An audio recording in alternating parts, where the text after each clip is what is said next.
Ada tembak kalau perlu. Tembak.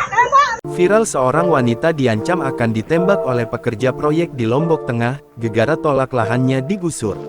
Tengah beredar video yang memperlihatkan seorang wanita tengah melakukan penolakan terhadap tanah yang hendak digusur viral di media sosial. Berdasarkan keterangan, kejadian tersebut terjadi di Desa Mekarsari, Lombok Tengah, Nusa Tenggara Barat, NTB. Bahkan, wanita itu sempat mendapatkan ancaman tembak dari pekerja proyek. Dalam video tersebut, tampak seorang wanita tengah berdebat dengan sejumlah pria yang mengenakan pakaian pekerja proyek. Nampak juga alat berat yang tengah mengeruk lahan. Terdengar, ibu tersebut tampak ingin mempertahankan lahannya yang akan digusur.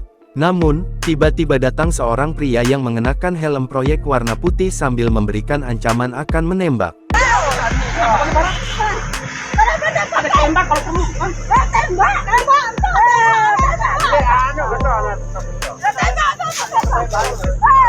Saya tembak nanti, ucap pria tersebut.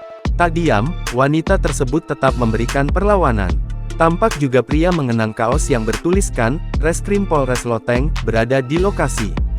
Berdasarkan informasi yang dihimpun, perdebatan tersebut telah diselesaikan secara kekeluargaan.